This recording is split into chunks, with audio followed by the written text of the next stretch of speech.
working. Everything's working. It's all good. Oh, for now, yeah.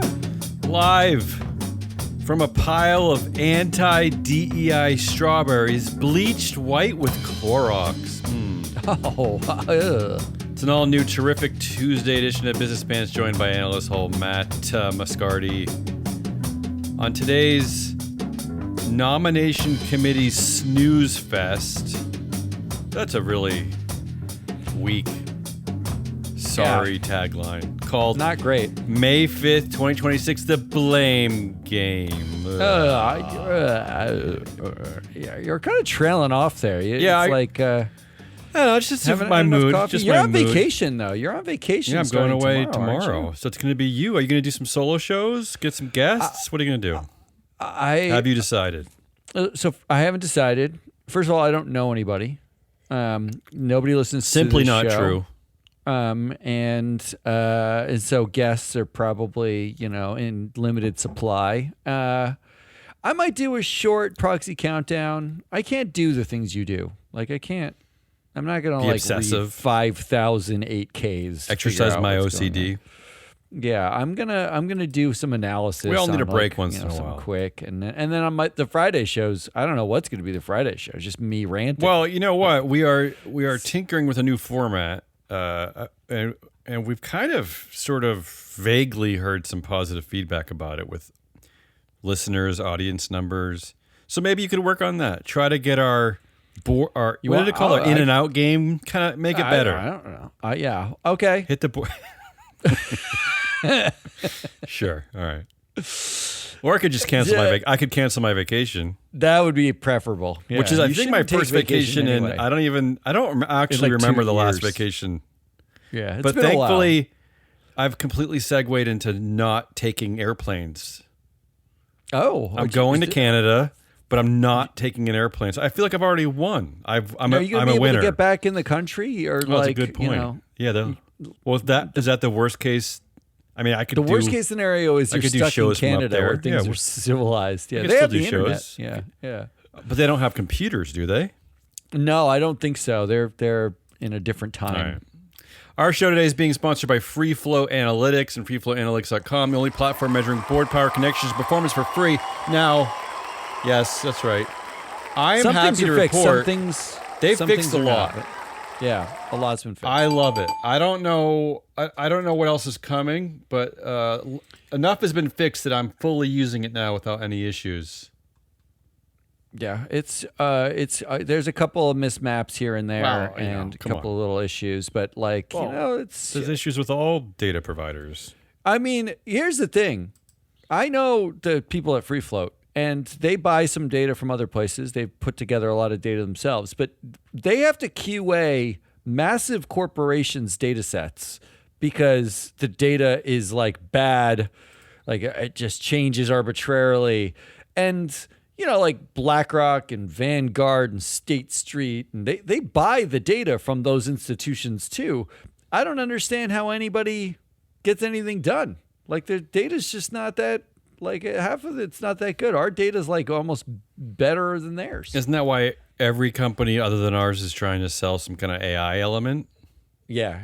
Everything's which AI is implying to me that people are stupid and let's rely on coding from techno bros, right? Wait, that's the part that implied that people are stupid? Well, that part? If they're selling AI, why would you sell AI instead of selling subject expertise? Why are you selling a technology? You're selling someone else's technology. Sell deep knowledge. Sell your deep knowledge of the subject. How about that? All right. Well. Speaking of deep knowledge, blame game. Yeah.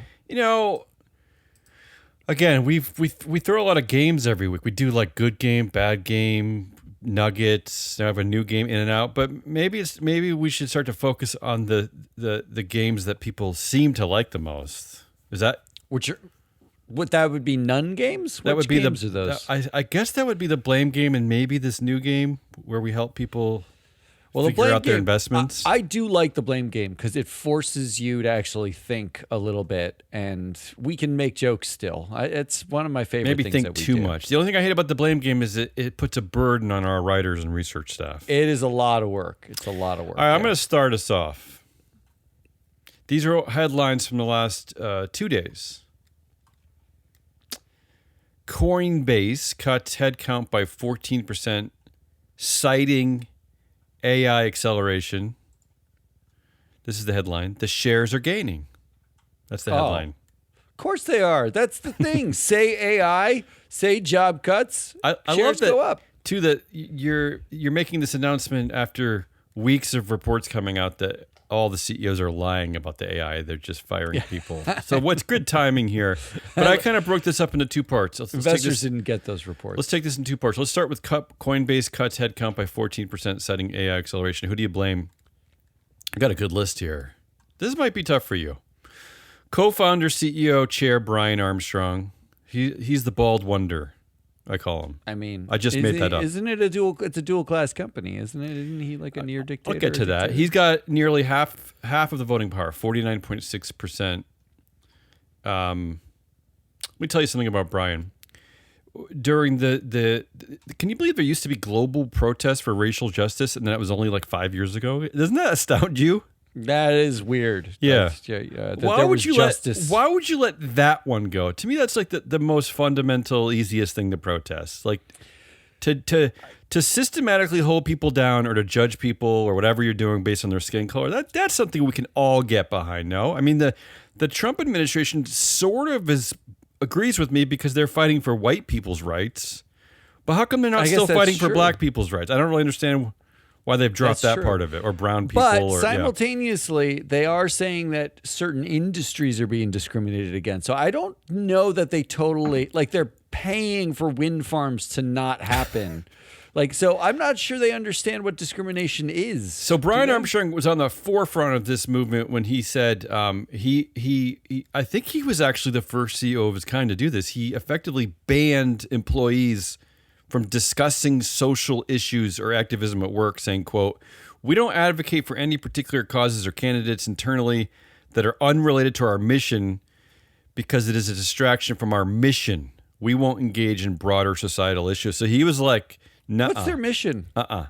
That's a great question. Making like money? I mean, what money? They make believe money. They monopoly money. That's the mission. What scares me even more about Brian, and this is something that I wish I hadn't found today because I didn't know it exists. I didn't know it existed, and this is aligned with my fear about our future that CEOs eventually are going to be creating city states with their own militaries. But he's a proponent of something called freedom cities, which are privatized zones built on federal land that would be exempt from the laws that govern the rest of the country. No, I'm serious. This is something that a lot of techno billionaires are into, is that they want to have areas that are completely free from all governance and laws and regulations so they can kind of experiment on the public? I don't know what would they be doing? Pulling the whiskers off of bunny rabbits? Yeah, I don't know. What can they do? These are horrible people. Horrible people. Billionaires and now going on trillionaires in the world with the rules. Okay. Yeah. What do you expect you're going to be able to do in the world without the rules that you can't do now? Why would you want to anyway? Yeah.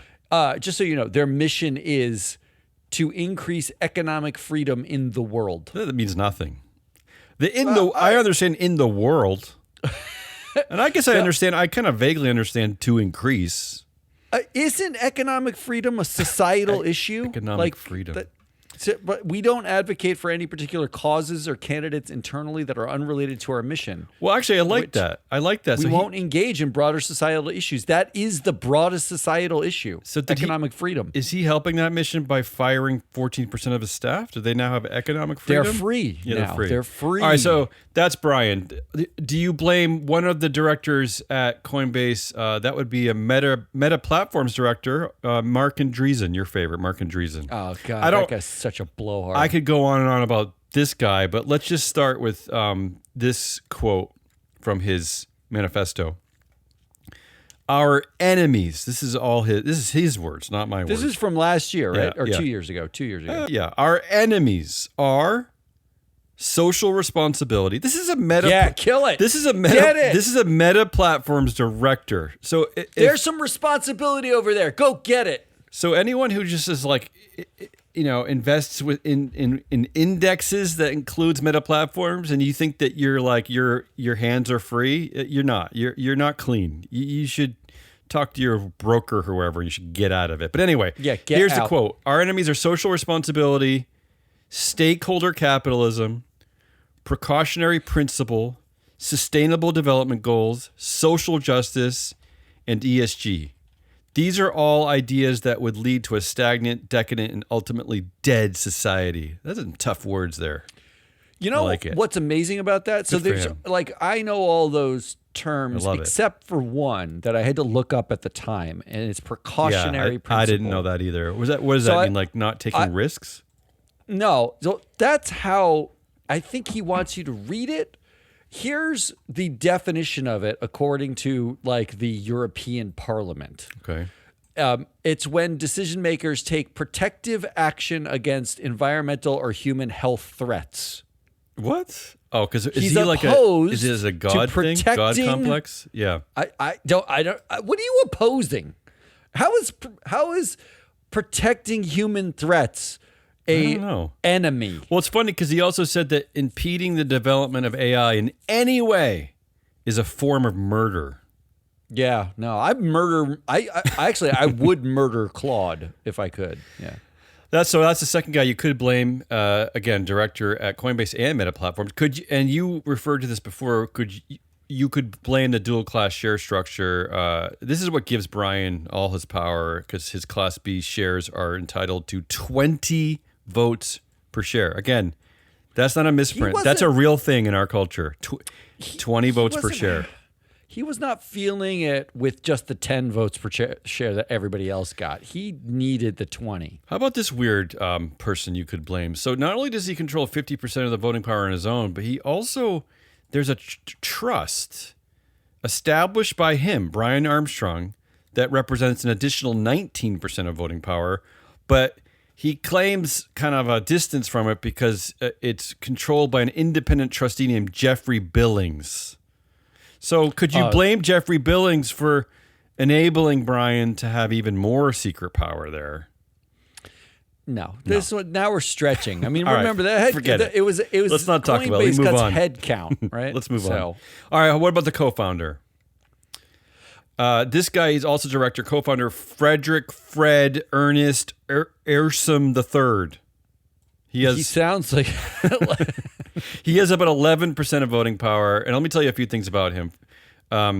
He's the co-founder and general partner of the crypto-focused venture capital firm Paradigm. That already sounds kind of creepy. Co-founder and CEO of Nudge, a neurotechnology startup developing non-invasive brain-computer interfaces.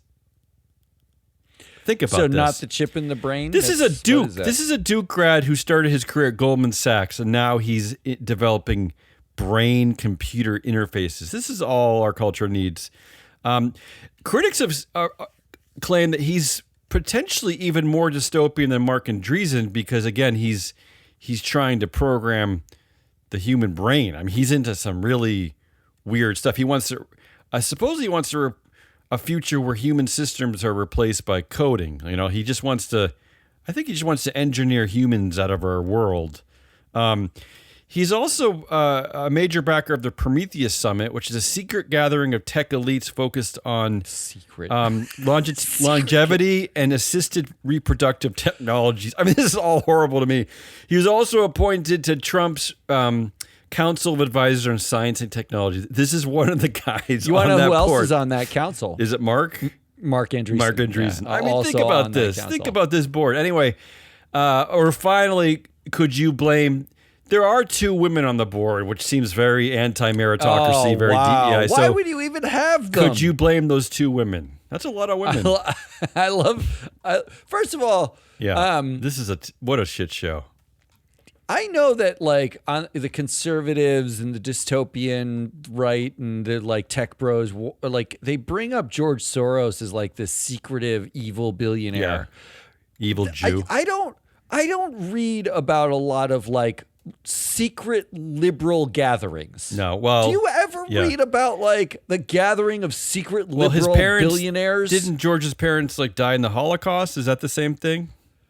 Well, I don't Was think that so. a secret Yeah, I don't liberal think so. gathering? No, I don't think so. But like the Prometheus Summit, what fucking ego is it? Like that you call the summit after the guy who brought fire to humans like you billionaires are, and then sacrificed himself, you know. All of the Greek philosophers and gods would hate these guys. They would hate them. What a bunch of blowhards. This is my one. I gotta say, this is the one reason why. This is the one area where companies like MSCI fail. Because if you look at the way that they analyze companies, they don't have a mechanism to like cover. Like they don't have like a, you know how they have like key indicators and things and like key weightings and blah blah blah, all that crap. They don't have like an evil thing. Like they don't have like world domination. I think they got to work on that. We need to build that. Yeah, I think we got to build that. But why are they afraid of that? Why don't they penalize companies? I was looking at Home Depot, who they give like a AA overall, but they're the worst. But they suffer very in governance and companies like Coinbase also suffer. You know, dual class dictator. Like, how come they don't come down hard on these companies? I don't know. Anyway, I don't know. I'm off on a Side tangent. note, though, who do you blame? Just I mean, I'm obviously going to blame the CEO, co-founder, chair, Brian Armstrong. Oh. Like that. I mean, like, I'm sorry. I know you'd like me to blame someone else. You have two members of Trump's, what do they call it? The president's Council of Advisors on Science and Technology. There's no science on that council, by the way. So here's a side note on that. Yeah. Like the first term Trump, Council on Science and Technology or whatever included at least 4 academics, people from, Harvard, Dow Chemical, UC Berkeley, HP. Guess he was less angry then? Bob Iger was on it. I don't know how he got there, but Bob Iger was on the first one. Because of Pixar? Why Bob Iger? I don't know. But in this version, here's the list of names. Mark Andreessen, Sergey Brin, co-founder of Google, Alphabet, Safra Katz, the Larry Ellison Oracle co-CEO. Co-CEO, Michael Dell, Jacob DeWitt at Oklo, Fred Ursum at Coinbase, Freddie also. Fred. Oh, he doesn't go by Freddie. Larry Ellison. Yep. Also Oracle. Yep. They got like multiple Oracle people. David Friedberg, who's the weird one because he's just like some guy. He's an angel investor, but I don't know how he got in there. To be science and technology means billionaires? Is that what it means? It's just billionaires. Yeah, Mark Zuckerberg's on it. Jensen Huang's on it. It's literally just tech billionaires. I can't hear this anymore. So you're picking Brian Armstrong. Yeah, it's Brian Armstrong.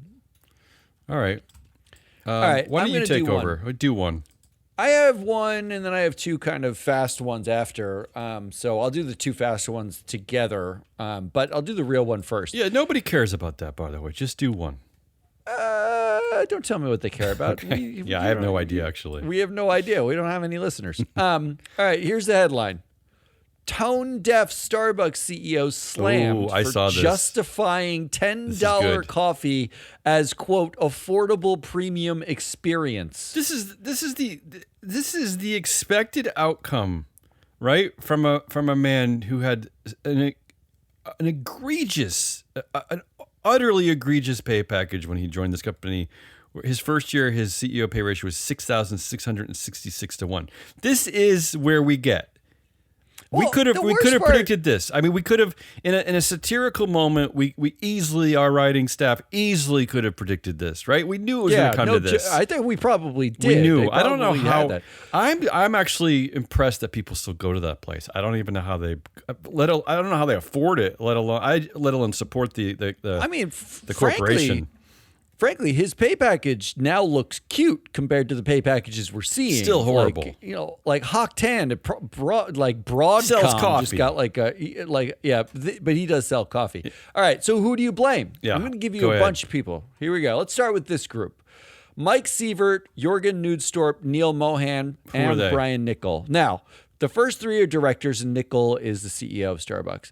But the reason why I chose these first, according to Free Float Knowledge Database, These are the only 4 directors on the board with base knowledge in marketing in their backgrounds. This is direct from their bios and their education. They have 46% of Starbucks influence. Wouldn't you say, like, the term affordable premium experience is such a marketing, like, it's such the worst. He actually said that? That was his quote. He said a $10 coffee was an affordable premium experience. How? That's what he said. How is that? How is it that? You know, I went to the movies the other day for $15. I got like a 2.5 hour wonderful. I had to yell at 3 kids to put away their fucking phones during the movie. But what's wild is that it was wonderful. Even in like my city's most hipstery, like, you know, the coffee shops that are like just the, you know, the most like handlebar mustache hipster, whatever you want to call it, like super comfortable, super beautiful with amazing pastries. Even there, there's no $9 coffee. No, so why would you go to a place that smells like bleach with like gross floors, like over the really comfortable affordable place? premium experience? Apparently, it's not premium on any level though. But anyway, it's not affordable either. No. $10 a coffee, is it? Like, your first option is the 4 directors, one of whom is the CEO, who have marketing backgrounds. These are the people in the database that have marketing backgrounds. All right. Group number 2. All of these are groups. All of them are on the board. Richard Allison, Neil Mohan, Andy Campion, Beth Ford, and Mike Sievert. Now, some of those names are doubles. Mike Sievert and Neil Mohan, both in the first group. But these are the members of the pay committee that graciously granted Nickel $96 million, such that for Nickel, a $10 coffee is affordable premium experience. Right. Now, Nickel's so far out of touch, maybe he literally thinks this is such a nice premium experience I'm getting. That's acceptable, right? That's just his perspective.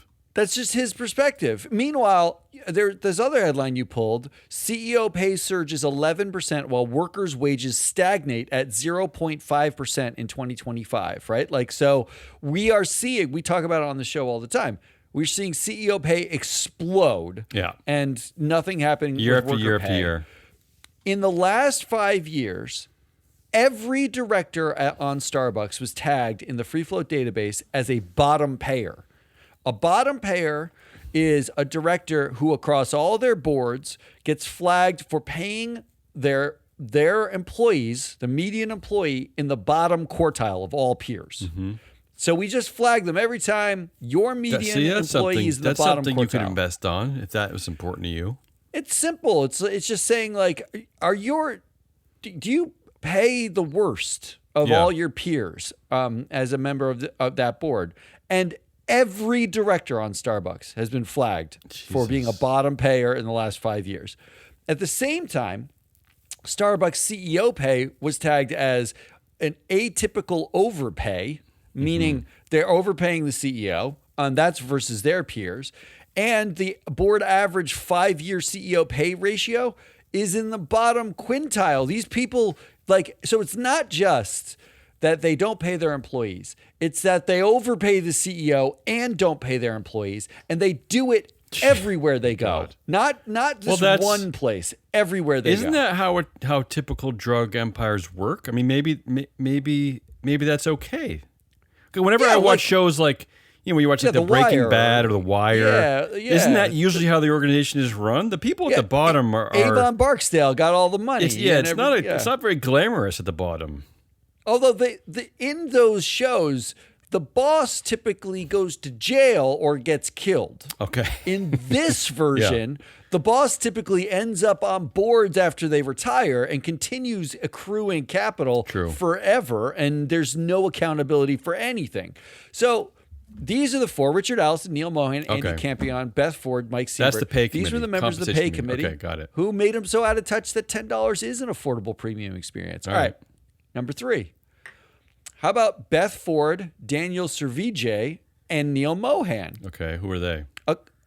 These are directors. Why that combination, I should say. According to free float deference numbers, and deference numbers, they actually tag whether these directors kind of rely on this CEO and this company for prestige, money. They have overlaps with the CEO. They have social ties to management. It's basically, how are these directors connected back to management? These were the only 3 directors on the Starbucks board who were tagged as deferential. They are on, and this is a for instance, Neil Mohan also has a directorship at Chrome Holdings. Which one's a bigger deal? His directorship at Chrome Holding or the directorship at Starbucks, right? Yeah. Like it's pretty simple. You mean it's Google a simple Chrome? idea. Do you mean Google Chrome? I mean Chrome Holding, Yeah. which I think makes like shiny car parts or something. I don't even know what they do. That's pretty prestigious. But so these are the directors that have the most to lose by dissenting. So far, keep going. So that's 3 groups. Okay. Here's another group. Yeah. Are you ready? Mike Sievert, Daniel Servige, Marissa Mayer, Neil Mohan, and Brian Nickel. There is one name I've heard on all 4 lists, by the way. I know. You're catching on. Yeah. You're catching on to the way this is working. Each of the net worths of these directors exceeds $100 million. Is that right?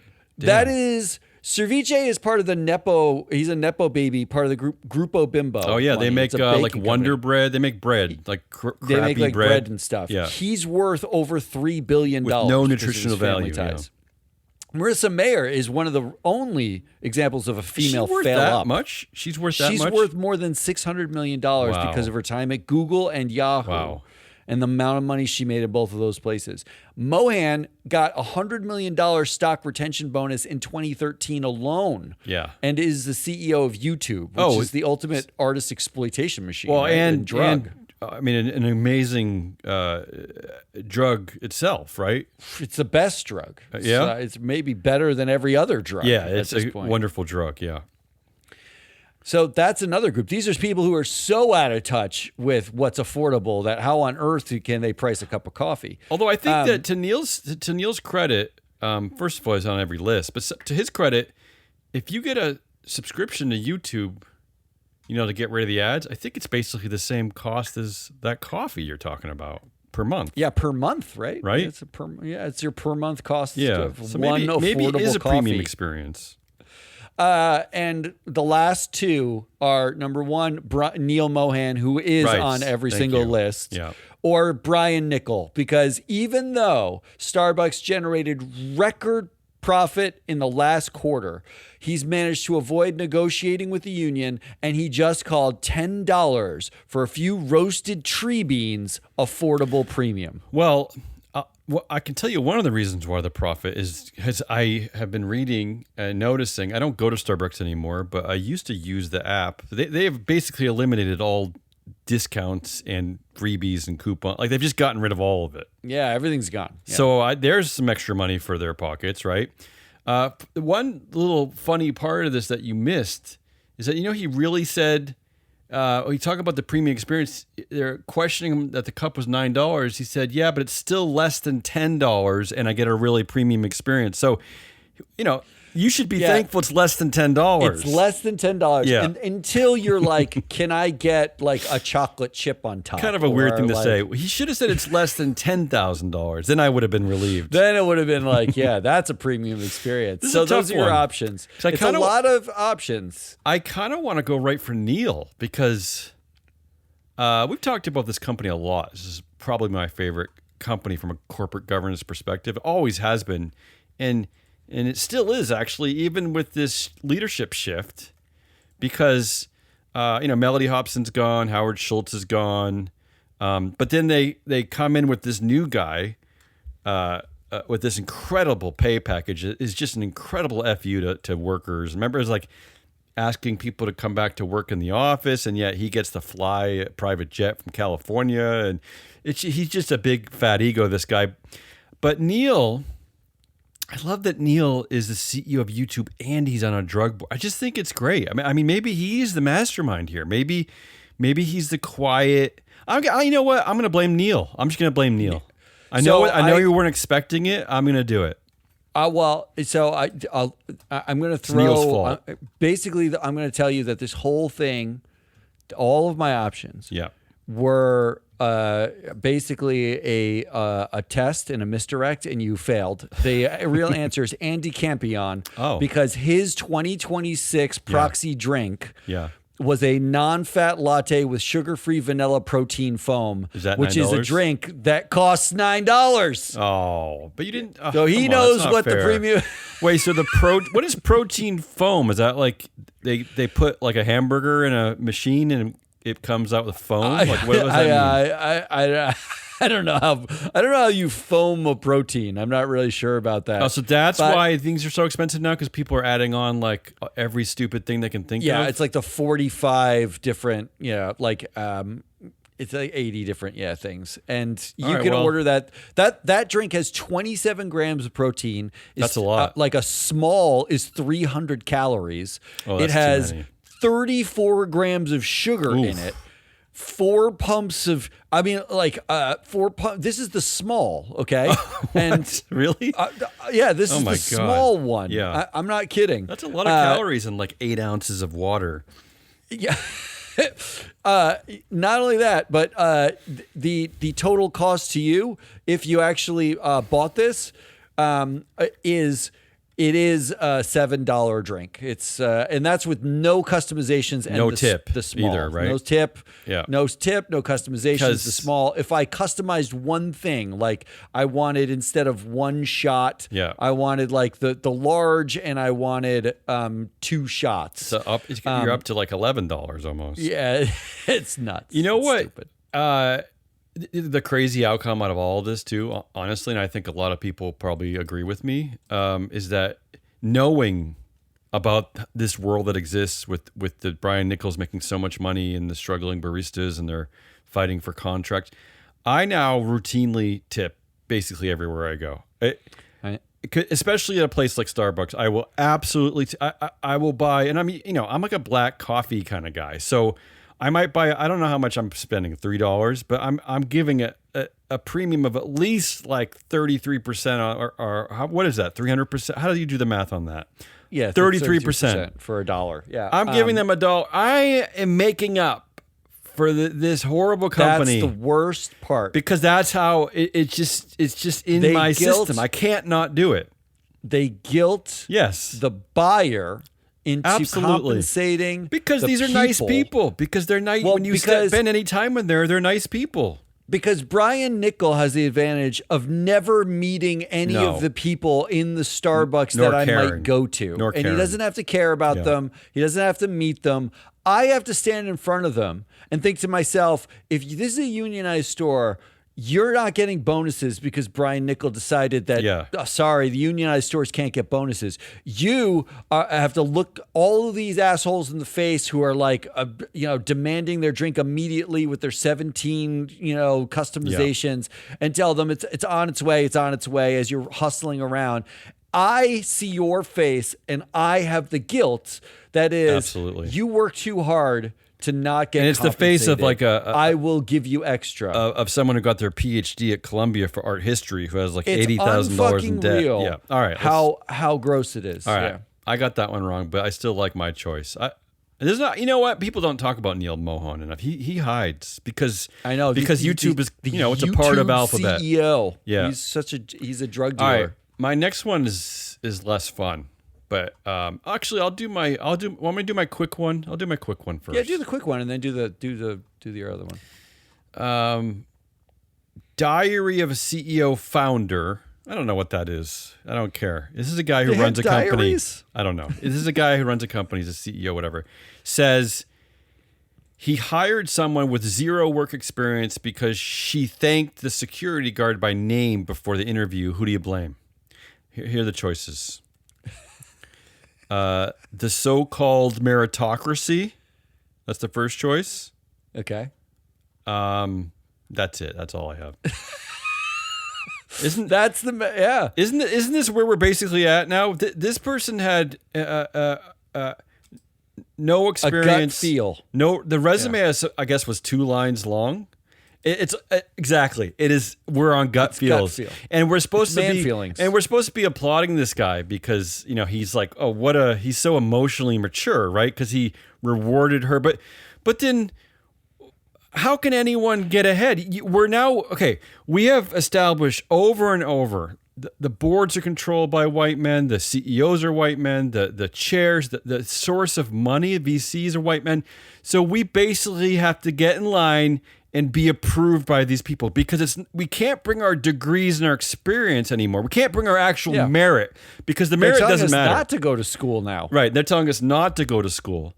So, and everyone keeps like saying the meritocracy, and no one defines it, but we're rewarding you can't win anymore, basically. I don't know. I'm like, my head is spinning, honestly. You have to go around and learn every hobo's name in your neighborhood in case some white billionaire walks by when you're like, hey, Gus, here's a soup, that I made you today. And they'll be like, you're hired. You can run our analytics division. And the world is so turned around and twisted that now, like, every blowhard now is blowharding about meritocracy, right? And by doing so, they're equating women and people of color, which is a DEI thing, as being underqualified. Like, that's the takeaway, because they're using meritocracy as a way to combat DEI. So now the assumption is that they don't have the qualification. So I'm just saying, like, how do you win? Right? At least how do you win? This case, at least in this case, he hired a woman not because of her breasts. He hired her because she knew the security guard's name. Yeah, that's true. You don't know. All right, that's my second one. What was your answer, by the way? My answer is meritocracy. Yeah, the fake meritocracy. Yeah, that's right. I mean, what are we doing?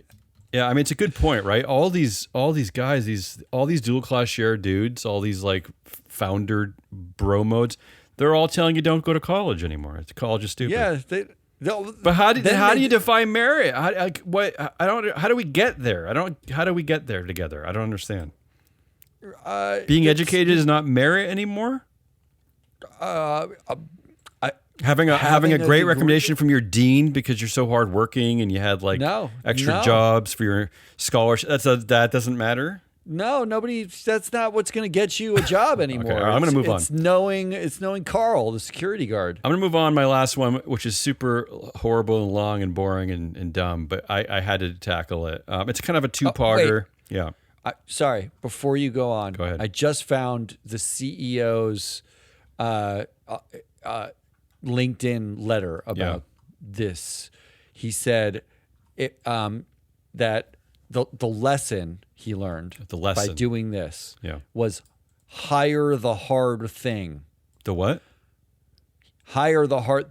He means hard thing. Which is what? Hire the thing that's hardest to teach. That's what he. I mean, we're this dystopian and we're this much of a black hole that we're shocked that someone is kind to someone else just because it's not part of your. It's the hardest. Your value system. It's the hardest to teach someone to do a fist bump these days. Yeah, right. It's hard. Well, congratulations. Go on. All right.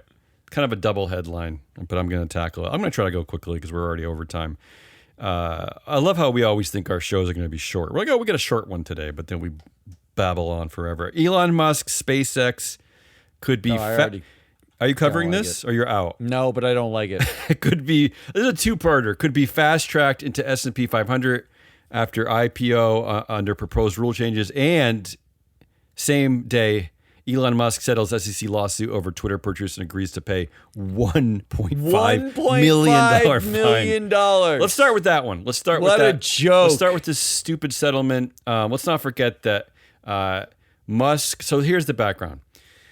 There was an 11-day delay with Musk revealing his 5% stake in Twitter, which is, of course, just blatantly illegal, right? It's illegal. Yeah. It's not legal. And in that time, so he's able to buy up to 500 million of shares at artificially low prices before he finally realized. Okay, so understandably, he was sued, and the SEC came after him because it's just horribly, blatantly illegal. Okay, but this is the twist. And I'm going to ask you, who do you blame? Do you blame the SEC commissioners? But here's the thing. That case was taken up in January 2025 at the end of the Biden administration when there were still 3 Democrats on that commission and 2 Republicans, which is normal, right? It usually aligns with party. The way it usually is. Yeah. Flash forward today, where we now have, so Gary Gensler is gone. We have Paul Atkins is back. He's back from the W administration. He's back. We still have your favorite Hester Pierce, right? You love Hester Pierce. Hester, yeah. But we have 3 Republicans and 2 vacant. We don't even have any Democrats on the committee. How is this legal? How is this possible? Well, this is what they're doing. They actually what the fuck? I just read that rather than stopping wind farms because they're losing legal battles, Incredible. They're just delaying the applications. They're just like, oh yeah, we're working through it, and they just delay it until it disappears. So do you blame this? Is exactly the same thing. Do you blame this entire SEC, this 2026 version of the SEC commissions, which basically said like, no, we're going to rip up that. We don't care. We're gonna settle with Elon. So that's their first choice. Do you specifically blame the chair Paul Atkins? So again, he's back from, he was the commissioner, a commissioner under George W. Bush. He once argued that fining a company for the sins of its executives just hurts the innocent shareholders a second time. Right? You're right to laugh there. You're right to laugh there. So he's saying that because the company pays the fine. Yeah. And they pay the fine basically to itself. Right. Right. Like that's the joke of these fines. Like it's not like shareholders get the money, but it's sort of like this weird nebulous zone. Yes, you're right. But go ahead. That's the dumbest thing you could possibly say. But because then the alternative is you fine who? No one? There is no law. Well, there's nothing. There's actually another part of this too, which I didn't write down, which is that normally in this situation, Elon could have been basically disbarred from running, from like being a director or an executive, being a director or an which executive, is normally what would happen in this situation, right? So it's not just about a fine, Paul. But anyway, he's also heavily conflicted. I mean, he worked in the same administration with Musk when Musk was part of Doge, and he just blanketly believes that the SEC overregulates, and I mean, he doesn't believe in the SEC. So anyway, so that's the first. You could blame him. Could you blame your favorite commissioner, Hester Pierce? In the past, she's argued that tech companies should be allowed to operate for 3 years without any SEC oversight to find their footing. That's her quote. Yeah. How about that? You got to look for that footing. Well, isn't that the same thing I mentioned before about this guy? Was it Brian Armstrong who wanted freedom cities, privatized zones built on federal land that would exempt them from laws that govern That's what she's basically saying. Like, give them 3 years to fuck around before we get involved. Or Mark Andreessen, who said, why protect humans and the environment at all? No precautionary principle. Don't like pre-protect anyone. Just let us destroy stuff for a couple of years and we'll figure it out after that. Yeah. She also has long argued that SEC's disclosure requirements are bloated and immaterial. So in her view, what Musk's did wasn't a crime. It was just a failure to comply with horrible bureaucracy, right? So you see how she does that there? You see how she... So who do you blame? Do you blame... paperwork, yeah. Do you blame the whole modern day SEC commissioners, all 3 of them? Do you blame specifically Chair Paul Atkins, or do you blame your favorite commissioner, Hester Pierce? I can't blame Elon Musk for like this is as simple as you just file... You have 9,000 lawyers on staff. We make up the game as it goes along. You want to blame Elon? Blame Elon. I'm gonna blame... Oh, man... I'm going to blame the SEC commissioners today. I mean, Hester Pierce has been beating the drum the whole time, and Mark Ueda is the same. Yes. But having Paul Atkins come back, and they feel incredibly emboldened to not do anything, right? Like they like between all of the and it's all the crypto cases they've dropped. They literally can't they're gaslighting us into thinking they can't do any of the work because they're overworked rather than building like a regulatory structure. All they do is avoid the one that exists. They're not building something new. There is no creation. There is no lawmaking. This Congress has made the fewest laws in like the history of Congress. And this is the whole playbook, which is don't do something. Do nothing, prosecute no one, and then you don't even have to deregulate. You just don't show up, don't go to work. Don't it's do fucking it. Brilliant. I hate it. And then I'll end on this. And do you think Paul Atkins would have hired Hester Pierce because she said thank you to the guards on her way out? Maybe. Yeah. I think Paul Atkins actually is a big fan of our show. I've been told this. That's true. Yeah, that's true. Let me end on this one. Unfortunately, it's a little boring, but I had to slip it in here. I just had to. Okay, so they're because it just enraged me. They're the S&P 500, which is managed by S&P Global. They essentially want to fast track SpaceX into the S&P 500. They basically want to change the rules for him. Yeah, for just Elon, yeah. So this means cutting the eligibility period from 12 months to 6 months, eliminating a minimal investable weight factor for mega cap companies, whatever the hell that is. I kind of know what it means, but I don't want to spend too much time with it. And then also, notably, eliminating profitability requirements. This is the big one, right? Oh, yeah. Because, finally, find your footing, baby. Because this is the most important one to me because, SpaceX probably won't be profitable for 500 years, even though it'll be worth, the market cap will be like 800 million trillion. I thought it was already Is it really profitable? Yeah, I think it's already But even though like what they're about to embark on, the spending is about to go out of control. Yeah, well, I don't know. We don't know. We don't know yet. So who do you blame? This is a tough one. This is why I wanted you to weigh on this. Because the S&P Global is just like a mystery to me, right? Because you look at free flow analytics, it's kind of hard to understand. And in fact, no part of their board is responsible for these indexes. None of them have oversight for these indexes. In fact, I had to do a ton of digging to discover that one of the things you could blame would be the index committee, which is called one of the most powerful and secretive groups in global finance, because the meetings are completely confidential and the membership is not disclosed, and they have complete discretion to change your minds. All they do is, which they're doing right now, is they put up a consultation period and they pretend to ask people what they think. It lasts a month and then they change the rules that they want. But, in our world, it's a strange body. It's a strange committee because, again, we don't really know who they are. Nobody has oversight of them. I was thinking, like, do you blame S&P Global CEO Martina Chung? Do you blame S&P Global Chair Ian Livingston, who's actually Lord Livingston of Parkhead, by the way, whatever the hell that means. Wow. Or do you blame Frank Ersham III? Or do you blame an index committee that I may or may not know who's sitting on? I mean, I also want to know, or I had a fourth option here. Do you just blame the general concept of greed, the very philosophical concept of greed? But I don't know, where do you land on this? How do you, if you wanted to blame someone, how do you handle something like this? We don't talk about the S&P Global Corporation like ever, but what do you think? So here's where I land. Where I land on it is very, very simple. Oh, okay. I don't actually care that much what's on the index. I care that you have rights to everything that's on the index. Wait, what do you mean?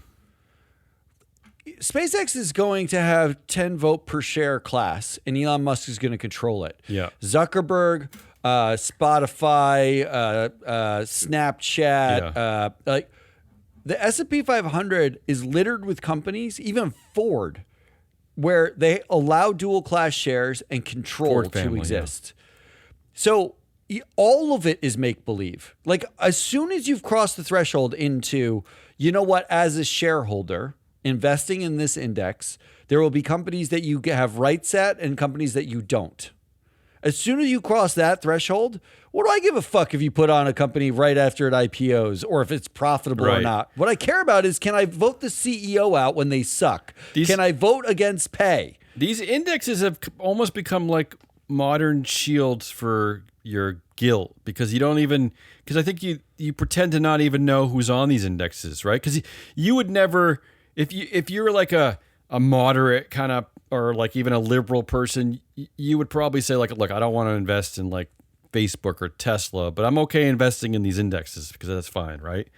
But I feel like it's almost like they're cheating or something. I don't know. There's something weird about these indexes that are starting to bother me. The indexes, like anything else, are products. They initially they shield who's involved. I don't know. It's like a shield. But they initially were meant to give you a benchmark of some kind of. I mean, they as constructed, they were designed to give you a benchmark for what the market's doing, And what you include in the market is something you can actively trade that doesn't like you're not going to trade it and there's not going to be any shares left or anything like that, that you had some rights to.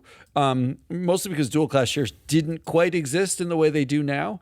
It gave you access to, a very stable list. At this point, all they are is tech bro heavy dual class. We want our index company to be the most profitable index company. Right. We make the best lists. S&P is just doing what everybody else has been doing, a race to the bottom in which you're trading heavily tech your bro weighted fucking rights for a list. Yeah. That's what you traded. So where I come in is not who do I blame. Yeah. It's like the whole system is designed. Okay, I didn't put that. That's to not a race choice. To the bottom. That's No, not you a did. choice. The general concept of greed. Okay, I did. That was your option. Okay, That was you're your right. option. Yeah. I blame that one. That's what I blame. I'm glad I included this because it's just a topic we never get at. Glad is the wrong word, but we don't really talk about MSCI. We don't talk about S&P Global. When we were at MSCI, they did the consultation about dual class shares, and they said investors didn't care about it. I'm aghast. I don't think I believe that, but that investors I want to know didn't care how they about asked the question. Well, what on earth does that They even buried mean? it in a delicious bowl of Lucky Charms. So they didn't really know they were being asked. Okay, well, let's finish All up. right, What do you got? Let me finish up. I got two quick ones. Number one, activists protest Jeff Bezos at 2026 Met Gala with symbolic urine bottles. Okay. No one likes Uncle Hefe anymore, or his wife. Of course not. He just sold. We joked about this for a while.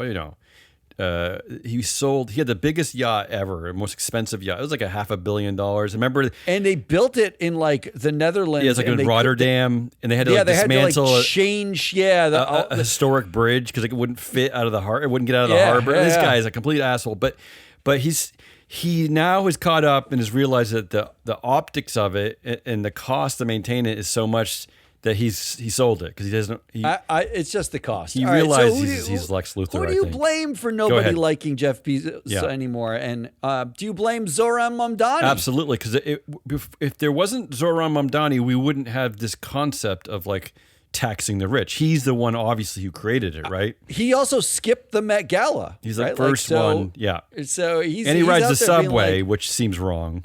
Yeah, I mean, this was his chance to show that he loves Ken Griffin, and he skipped it. He's just skipped right out. And evidently, he had a choice to be born white, and he didn't do that either. I mean, he failed. Yeah, he failed miserably at that. Do you blame the workers? The workers Amazon? at the Met. At Amazon, because at Amazon, okay. Apparently, well, first of all, if they just accepted that they're all going to be fired and replaced by AI robots, and then we'll get the abundance that the tech billionaire overlords say they're going to give us. If they just accepted that, it'd be easier. But instead, what they did was they put on their own Met Gala. This is the headline: while billionaires get ready for the Met Gala, their workers walk a different kind of runway. It's a protest fashion show organized by the workers of Amazon, Whole Foods, Starbucks, Uber, organized by the SEIU and Amazon Labor Union. Where was that? That was held in New York? That was held in the meatpacking district. Oh, okay, yeah. okay. Yeah. That's used to be kind of a fashion district down there. Yeah, it's can I tell you that workers. Not that anyone wants to hear the story, but when I first moved to New York City, I used to do a lot of PA jobs, involved. Like for instance, and one of the things I did do was work a lot of events at the Met, and you get paid $100 a day, and the day is like 20 hours long because you're doing everything.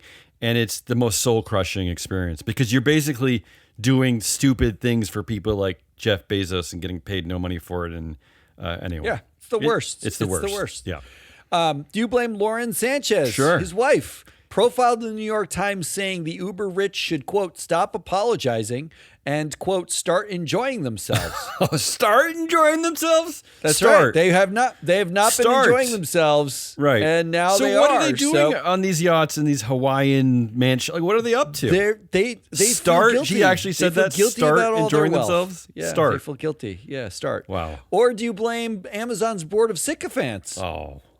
I mean, this is like, I don't even need to go through the board, but like every single one of them is like been there, like half the board's been there for 10 or more years. Yeah. And Uncle Hefe's still on the board. Kind of reminds me of the Netflix board almost. Yeah.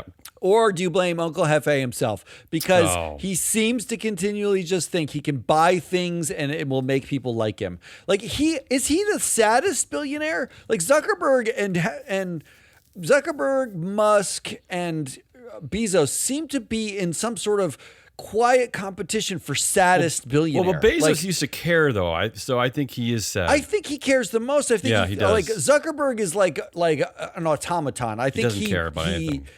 I'm not sure he cares, but he wants to be cool, but he doesn't know anything about he's like so outside being cool that it's lame. Bezos, I think, wants acceptance, and so does Musk. I think they desperately want people to love them. Just like Trump. They're really desperate for it. It's sad. Right. So those are your options. I'm going to go for some woman-on-woman crime, and I'm going to go because she's the antithesis. She's the very opposite of Mackenzie Scott, who we talk about a lot on this show, right? And I got to go Lauren Sanchez. I mean, I'll blame the wife. Yes, blame the woman. Wow. This is really just a nod to Mackenzie Scott, who is doing the exact opposite of Lauren Sanchez. I know. It's really sad in contrast, right? All right, what do you got? We'll end on this one. Yeah. And I had to bring it up because it's big news and it's kind of a joke. GameStop is preparing an offer for eBay. How do they have this money? It's like $50 billion. What's going on? $56 billion. They have $9 billion in cash from all the shares. GameStop is still a thing? Well, this is the greatest part about this is like it's a failing brick and mortar video store from like the 90s. Yeah. Wants to buy a semi-failing 2000s internet auction company. Like what are we really doing here? And like used tracksuits. Yeah. So who do you blame? Do you blame the TD Bank directors? Anna Arsoff, Sherry Brandt, Elio Luongo, Keith Martell, Frank Pern, Paul Worth. They are the TD Bank Risk Committee directors because TD Bank offered an I guess so letter financing $20 billion for the purchase of eBay to Ryan Cohen and GameStop. Unbelievable. Haven't we cited... I think in the past... What are you doing, TD Bank? In our populist math sections, I think we've cited that $20 billion figure is around the figure where we can start to make a real difference with like poverty and homelessness. What are we doing? I don't know. Like who at the bank was like, that's an awesome idea? I don't know.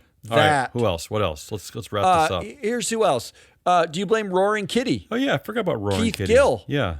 Isn't this all his fault? He's the guy from like Boston. Yeah.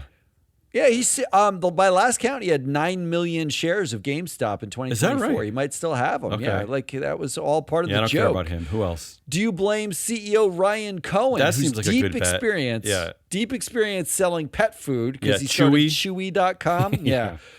And now video games has set him up to basically think he's got the ego to think he can run anything. Well, is he like anything I can't run? Didn't GameStop buy a lot of like crypto, or was that Chewy, or I don't know, Bitcoin, or I don't even know, right? I think GameStop may have bought a gold mine. Okay, or enough. It was like some.